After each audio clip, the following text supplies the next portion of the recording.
everyone and welcome back po ulit sa aking YouTube channel. Nako, kung ikaw dyan ay naghahanap na mauutangan online at ikaw ay Android user, nako, tamang-tama ka na naman ng channel na napasukan.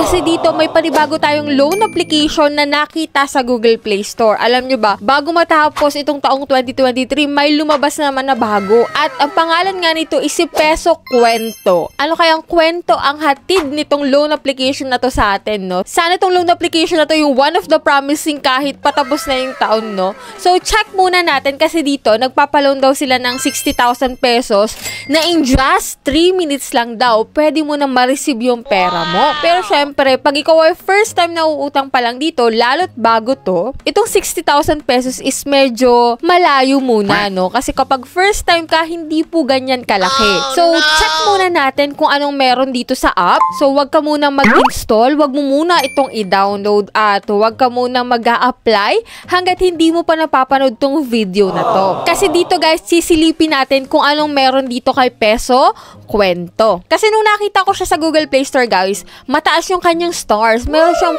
5.0 stars, pero meron pa lang siyang 21 reviews. So dito guys, later tatalakayin natin kung anong meron sa application na Peso Kwento. Pero bago ang lahat guys, sa mga nanalo dyan sa ating pa-live nung December 25, nung Pasko nga, nako, i-claim nyo na po yung prizes nyo. PM nyo na po ako sa aking Gmail account or sa aking Telegram account, no? So, pinost ko po sa aking community tab kung sino-sino yung mga nanalo. Lalong-lalo na po yung sa ating pa-weekly Gcash giveaway and yung ating hashtag Christmas Gcash Papasko 2023. So, yan. Maraming salamat nga po pala sa mga umattend nung sa ating pa-live, no? So, kung ikaw ay gusto mo sumali sa ating mga pa-Gcash giveaway, sa ating mga pa-raffle, huwag mo kalimutang mag-subscribe, i-like itong video na to, at lalong-lalo na mag-iwan ka ng comment dyan sa comment section, no? So, the more comment meron ka dyan is the more chances of winning. Katulad nga ni Ate Ivelyn Kabudbud, nako, 3 beses siyang nanalo dun sa ating pa-live, no? So, swerte talaga siya nung araw na yun. So, yan guys, if you're interested na mangutang online, panoorin mo muna tong video na to.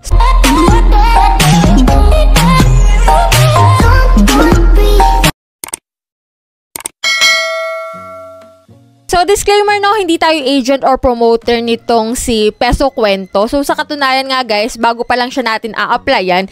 And ngayon nga sa video na to, isi-share ko sa inyo kung anong meron sa app. Lalong-lalo na ipapakita ko sa inyo kung magkano ba talaga yung totoong ipapalo niya sa'yo. Kasi diba, 60,000 daw yung maximum. Pero, if first time, magkano ba talaga? So, check na po natin kung anong meron dito kay Peso Kwento. So, yan, available siya sa Google Play Store and wala po siya sa mga iOS phone. So, under siya guys ng Super Space PH Lending Incorporation. So, yan nga guys. So, dito, pagka-install ko sa kanya, yan, lumabas yung kanyang permission application. So, yan, 60,000 pesos nga daw yung maximum loan dito. So, check natin tong View My Credit. So, as usual naman, no, magla-login ka po dito or magre-register ka muna bago ka makapag next step, no? So, yan, login mo lang yung number mo and then doon magsisend ang verification code. So, dito, guys, medyo nagtaka ako kasi lumabas doon sa message ko is pera bag. Nagtaka ako, no? So, ibig sabihin, si Peso Kwento ay si pera bag. Pero nung chinek ko naman sa Google Play Store, si pera bag is magkaiba ng loan application sila. Kasi ito si Peribag is under ng Got It Lending Incorporation and meron siyang 23,000 reviews na. Samantalang itong si Peso Kwento is under ng Super Space PH Lending Incorporation na may 21 reviews pa lang. Medyo naguluhan ako dun, no? Kasi ang nag-text sa akin is si Peribag. Anyway, login na natin yung code na yan. And yan, may permission application. Agree lang po natin yan. So, allow lang natin yan, no? And then ito, may 4 na step kang fill upan dito. So, unang-una na nga, yung withdrawal channel agad. So, itong mga withdrawal channel, kapag nauuna yung withdrawal channel, nako, ito na yung alanganin na loan application. Bakit? So, mamaya, ipapakita ko sa inyo.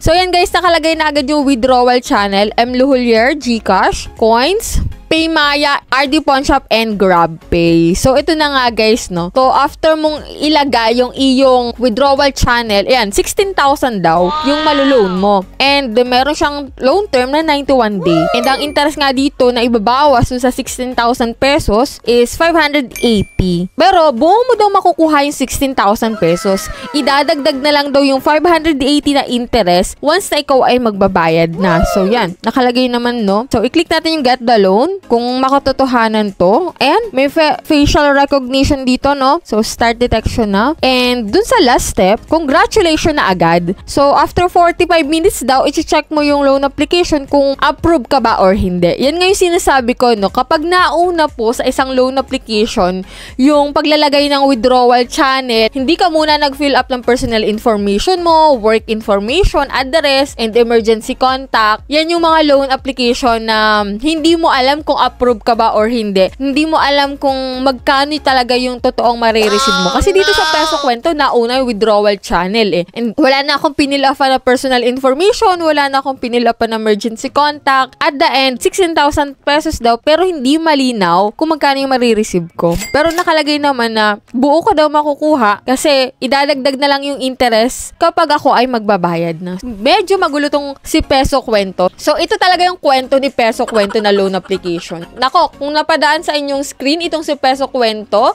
so ito, napanood mo na tong video na to na ganyan nga. Wala nang personal information, wala nang emergency contact na ilalagay, na sana nga ma-approve ka, no? After 45 minutes, binalikan ko tong loan application. Ayun, rejected po yung aking application. Nakakainis yung mga ganitong loan application na kabago-bago eh, hindi man lang pinasilip sa atin kung magkano talaga yung maluloan natin at yung marireceive natin. So, parang ano pa siya, no? Medyo pabitin pa rin tong loan application na to. So, yan guys, yan lang po yung meron dito kay Peso Kwento. Once na nag-apply kayo, much better na wag na muna kasi ito, nakita mo na dito na walang nangyari doon sa application ko, na-reject na agad. Pero depende pa rin yan guys. Hindi naman tayo pare-pareho na magiging experience. Malay mo, yung sa'yo ma-approve, yung sa akin lang talaga is rejected. Pinakita ko lang dito kung once na ikaw ay first time na mag-a-apply kay Peso Kwento, ano yung makikita mo at ano yung mga fill upan mo. So, yan guys, wala ka lang pinilapan, wala ka lang pinilapan na personal information, emergency contact, or ID,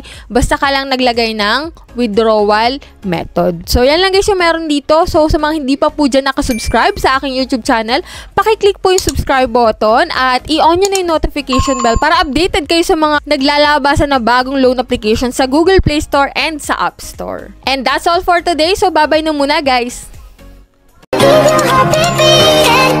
Gone, breathing.